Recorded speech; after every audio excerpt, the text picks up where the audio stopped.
매일 성경과 함께하는 아름빛 교회 말씀 묵상 아름빛 발붙기 시간입니다. 2024년 10월 9일 수요일 오늘 함께 묵상할 본문은 열왕기하 20장 12절에서 21절 말씀입니다. 그때에 발라단의 아들 바벨론의 왕 브로닥 발라단이 히스기야의 병들었다 함을 듣고 편지와 예물을 그에게 보낸지라. 히스기야가 사자들의 말을 듣고 자기 보물고에 금과 향품과 보배로운 기름과 그의 군기고와 창고의 모든 것을 다 사자들에게 보였는데 왕궁과 그의 나라 안에 있는 모든 것 중에서 히스기야가 그에게 보이지 아니한 것이 없더라. 선지자 이사야가 히스기야 왕에게 나와 그에게 이르되 이 사람들이 무슨 말을 하였으며 어디서부터 왕에게 왔나이까? 히스기야가 이르되 먼 지방 바벨론에서 왔나이다 하니 이사야가 이르되 그들이 왕궁에서 무엇을 보았나이까 하니 히스기야가 대답하되 내 왕궁에 있는 것을 그들이 다 보았나니 나의 창고에서 하나도 보이지 아니한 것이 없나이다 하더라. 이사야가 히스기야에게 이르되 여호와의 말씀을 들으소서. 여호와의 말씀이 날이 이르리니 왕궁의 모든 것과 왕의 조상들이 오늘까지 쌓아두었던 것이 바벨론으로 옮긴 바 되고 하나도 남지 아니할 것이요 또 왕의 몸에서 날 아들 중에서 사로잡혀 바벨론 왕궁의 환관이 되리라 하셨나이다 하니 히스기야가 이사야에게 이르되 당신이 전한 바 여호와의 말씀이 선하니이다 하고 또 이르되 만일 내가 사는 날에 태평과 진실이 있을진대 어찌 선하지 아니하리요 하니라. 히스기야의 남은 사적과 그의 모든 업적과 저수지와 수도를 만들어 물을 성 안으로 끌어들인 일은 유다 왕 역대지략에 기록되지 아니하였느냐. 히스기야가 그의 조상들과 함께 자고 그의 아들 므낫세가 대신하여 왕이 되니라. 히스기야를 중심으로 말씀을 계속 살펴보고 있습니다. 지난 말씀에 히스기야는 특별한 은혜를 경험했었지요. 병이 심각하게 들어 죽음의 문턱까지 이르게 되었지만 극적으로 하나님의 살려주심을 경험하게 됩니다. 그래서 15년의 생명을 연장받게 되었습니다. 히스기야의 생명 연장을 살펴보면서 우리도 동일하다는 것을 기억해야 합니다. 우리가 살아가는 하루하루의 삶이 당연한 것이 아니라 하나님께서 연장해 주시는 삶이라고 할 수 있습니다. 이미 죽었어도 또 언제 죽어도 이상하지 않은 인생이고 하나님 앞에서 우리는 죄인이기에 죽어 마땅한 존재인데 하나님께서 오늘 하루도 살아갈 수 있도록 연장해 주셨기 때문에 우리가 오늘 하루도 살아갈 수 있는 이유입니다. 그러나 우리가 오늘을 너무 당연하게 살아가며 내일도 당연하게 살아갈 것이라 믿으며 은혜를 잊고 살아갈 때가 많다는 것입니다. 이 은혜를 잊으며 매일의 삶을 감사함으로 살아가지 못합니다. 더 나아가서는 오늘 주어진 하루를 더 의미 있게 살아가기가 어렵다는 것입니다. 그래서 저와 여러분에게 생명의 15년 연장이 되었다라는 기간보다 그 안에 내용이 더 중요한 것입니다. 오늘 하루를 마지막이라고 생각하고 더 의미 있게 보내는 하루, 그것이 하나님의 은혜에 맞게 사는 것이기 때문입니다. 생명을 연장받은 히스기야는 어떻게 하루하루를 살았을까요? 12절에서 13절입니다. 그때에 발라단의 아들 바벨론의 왕 브로닥 발라단이 히스기야의 병들었다 함을 듣고 편지와 예물을 그에게 보낸지라.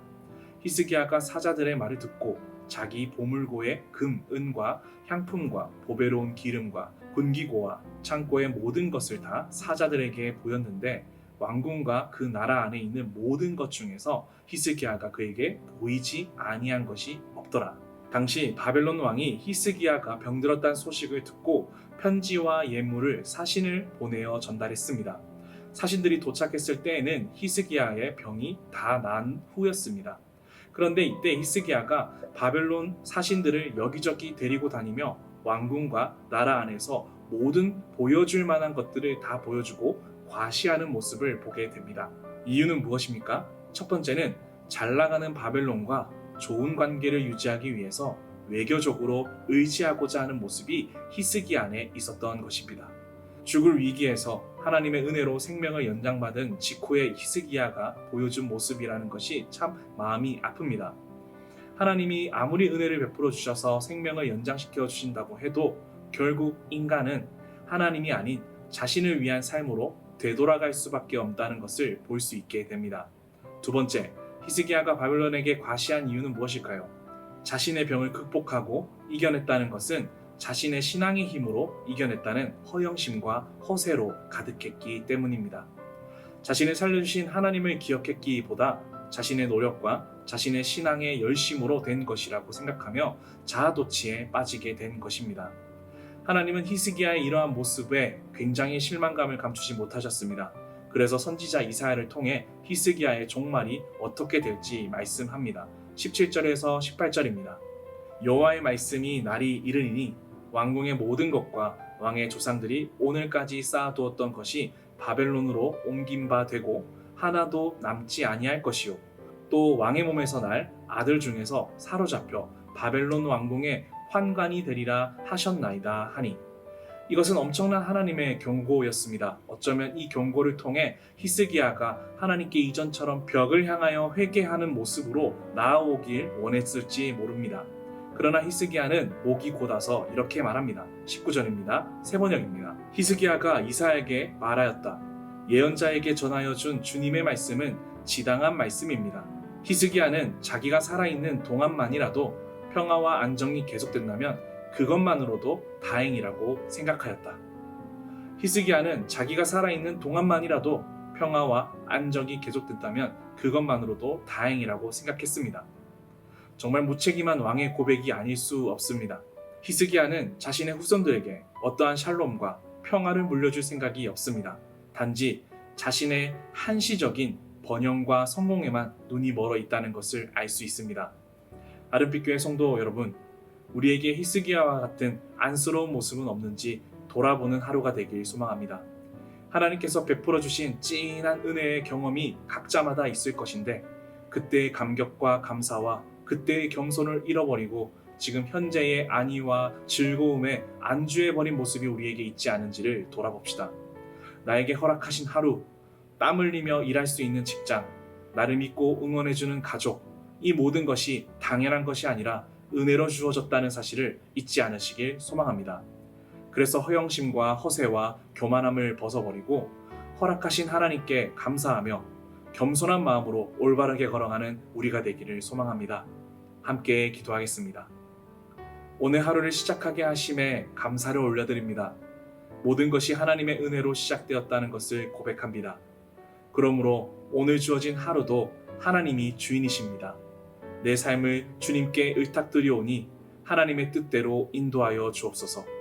그저 우리가 해야 하는 것은 모든 일에 성실함과 진실함, 사랑으로 하게 도와주시고 허망하게, 헛되게 하루를 보내지 않도록 주께서 지켜주옵소서. 특히 일터에서, 학교에서 지나가다 만나는 사람들에게 밝은 모습으로 대하게 하시고 한 사람 한 사람 소중히 여기며 만나게 하옵소서. 히스기야처럼 경솔함과 교만함에 빠지지 않게 하옵시고 모든 것이 주님의 은혜라는 사실을 기억하고 감사함으로 살아가는 우리의 삶이 되게 하옵소서. 감사합니다. 사랑합니다. 예수님의 이름으로 기도합니다. 아멘.